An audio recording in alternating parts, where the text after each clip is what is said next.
Great time that day. Listen, it threatened to rain all day, but it did not dampen our fun. It's a great place to spend a day. Well, I'm back in the studio with one of my favorite people, Justin Higginbotham. And if you have watched the show, you know he is a stickler for details in remodeling and designing your home. Justin, so glad to have you back. It's good to be back. You're celebrating with me our 150th show. You've been with me all along. That I have. So glad. And designer floors is, I tell you, I was just over the other day. We're doing a wide plank wood floor for a client. We love your products over there. Just for everybody that's watching, tell us what you carry over there. Well, we are a one-stop shop, so anything that you're looking for interior related, whether it is flooring, cabinets, countertops, custom window treatments, we do it all. Yes, you do. And today we're talking about something specific and very near to your heart because you are a stickler. I mean, you make sure that this is done correctly. And why wouldn't you? Because once you install tile, that is not something you go back and do over, right? You don't want to pull that back up. No. And so let's see. We've got a video. No, actually, I think we've got a picture first. And we're going to see the process. So tell us what's happening here. We've got that subfloor in. Right. This particular project is a heated floor with tile over it, and this is the underlayment system that we use. So Chris is rolling this out. He's going to get everything dry fit first, and then once everything's dry fit, then it will get installed. And then with this particular system, we can run the cables directly through this, and the advantage to it is it does not make the floor any higher than a regular tiled floor. Oh, fantastic. Okay, so here he's laying it out again, and I like how he's propping his head up there, you know, keeping the product there. Yeah, it's just real important to get everything dry fit first, and that just really speeds up the whole process and makes sure that the guys work efficiently as possible. Okay, fantastic. And then, so the next step, we're going to see a video that you've shot. I love how you were out there just watching these people work. You know, you go out and say, okay, guys, now get it right because we're videoing this. So tell me, what's happening here? Well, what Chris is doing is getting the mortar embedded into the floor, and then, so he's using actually the flat side of the trowel first, and he's going to go through, make sure that it's bonded properly to the floor, and then he's going to go through and comb everything the same direction. And what that's going to do is just really make sure that it has a good bond between the underlayment system and the subfloor itself. Okay, fantastic. So it's really important to comb everything the same way, not only for the underlayment but also for the tile. So he's just going to keep scooting and keep spreading tile, and then his helper there is going to roll the underlayment over the new thin set, and then he's going to use that little vinyl roller there to apply pressure to make sure it's embedded. Okay, and so that actually, when he's using the roller, that is actually making sure that it's going to not have bubbles and things like that. Right. Is that important? Yeah, you can. There's a couple different ways to do it. You can either just hold a grout float in your hand and just do it with your arm, or you can use a vinyl roller, or other guys have used larger rollers, and they'll just, you know, roll the floor, and it just really gets everything pressed together real well. Now, is it important not to actually walk on it during this process, or is it okay? No, actually, the way that system works, you can immediately walk on it. Oh, okay, because I was wondering, like, do you back yourself in the corner, and then, you know, what do? You have to make sure you can get out the door, or, yeah. And so once all of that is installed, there's the next step. We've got the video that shows us the next step. Can you kind of set us up? What are we getting ready to see here? Well, the next video is Chris actually setting tile. So once the underlayment system is down, we're going to run the cables throughout the floor for the heating element, and then we're going to encapsulate those with thinset, and then we're going to start setting tile. Anytime that you're using large format tile, you want to make sure that you, what we call, back butter the tile, and that's what Chris is doing in the video. So it's all you're doing with back buttering is you're just holding the tile upside down in your hand, and you're just spreading thinset over the back of it using the flat side of the trowel, just making sure that the thinset is bonded to the tile.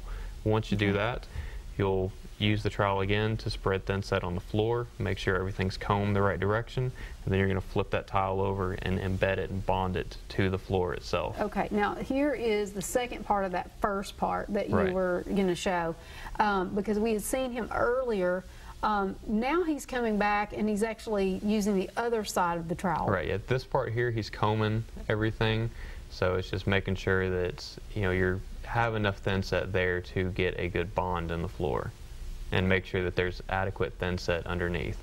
And then if there's any extra there, he's just going to go ahead and knock that off. Okay, so really taking the time for this detail, how long would you say in the room size that we were seeing there would this process take? I mean, are you talking a day's work? It was a good sized room, but just doing the underlayments right there, it only takes a couple hours to do. Oh, okay, so this process it's a quick process. And one of the other advantages to this system is that you can immediately tile on top of it. Oh, you can't. Right. So this does not have to dry overnight. It does not have to dry overnight. You can immediately start setting tile over the top. Okay, and then I think we have some pictures too that will show us like the next step once he gets finished rolling this out, and we love watching other people work. It's just it's so easy when you're just sitting here. But now this is actually coils so that it's heated. This is the cable system that we use. Now from the picture you can see where the cables don't line up perfectly. They got a little like dip in them where they kind of change direction a little bit. That's intentional.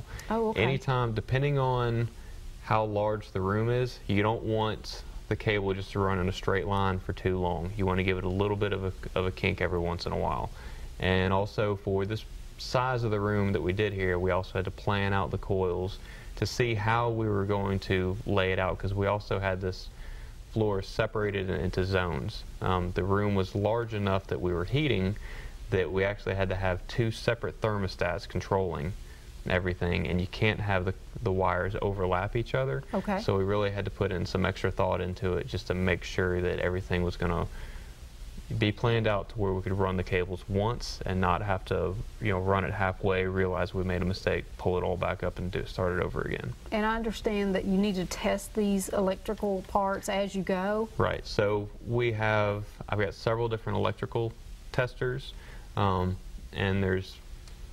to make sure that you're going to have the manufacturer's warranty intact, you want to make sure that you follow their directions. We test the cables as we pull them out of the box, right before we put them in the floor, after they're down, and then again after the tile is installed.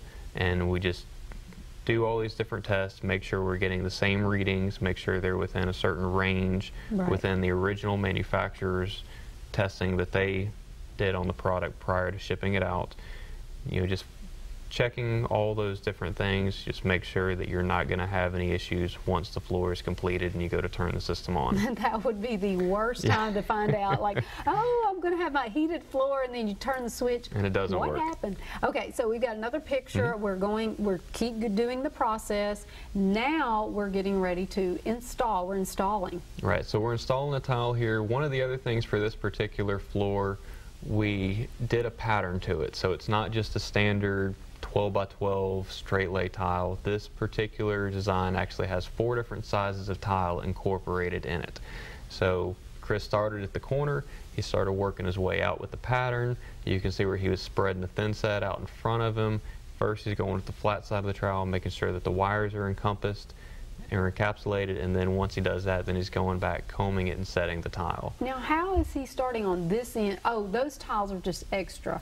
That's over here on this side. Those aren't installed. He just has his next row. What if that doesn't work out in the middle? Yeah, no, those are just the next set of tiles. He just has them, pre-staged. So we've got the video now of this is really the next step. Now this is what you were talking about. Is this called back buttering? This is back buttering the tile. So as I thought you were talking about toast. I didn't know. I was thinking butter and toast. Very similar, but yeah, you're just going to make sure that you're getting the whole point of it is to get a good bond to the tile, because you really want 100% transfer of the thin set to the tile. So by back buttering it, you're not necessarily trying to bond at that point thin set on the floor to the back of the tile. Okay. You've got thin set on both sides, so you're really just bonding thin set to thin set at that point.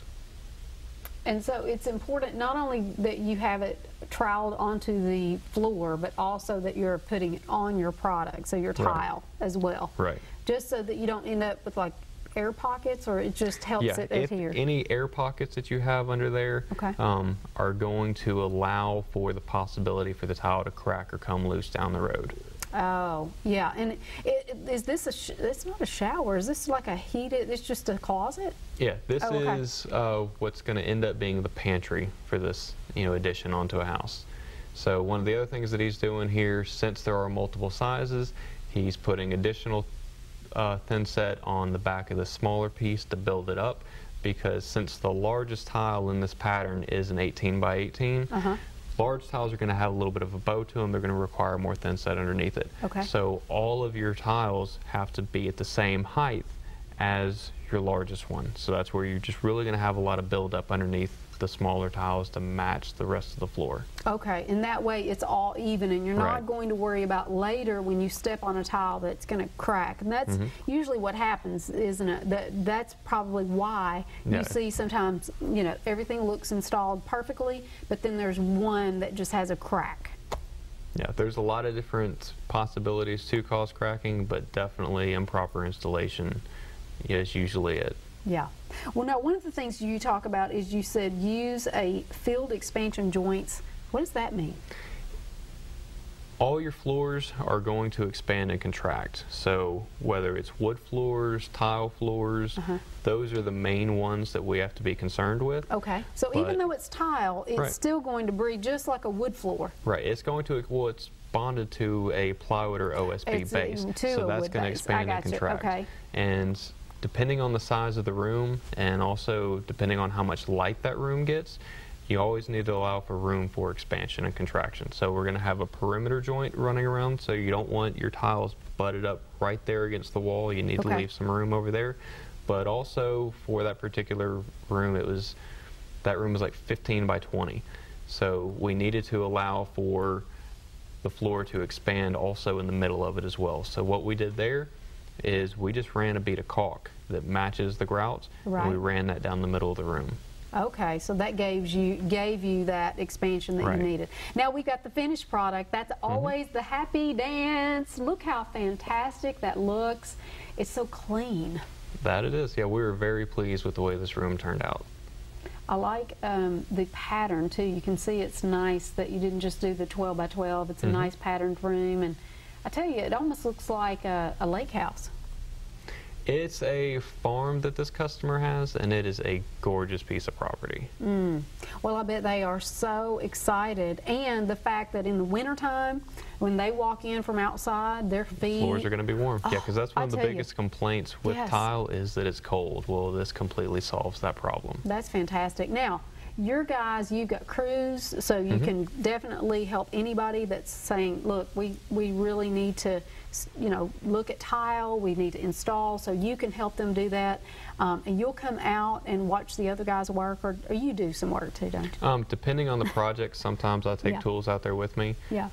But I try to definitely make it out onto the job sites, multiple times to make sure everything's going to plan. Well, I know that you do a great job, and you make sure that the guys are doing it according to the guidelines, because that is so important to you. Well, thank you, Justin. I appreciate you coming in for our 150th show. And guess who else has been with us for 150 shows, and that would be Ilex for Flowers. They have sent us 150 bouquets, and you might want to make sure, if you are looking for a floral arrangement for your next project, or maybe a party that you're going to have, you can contact Ilex, and you can get in touch with them at 615-736-5200.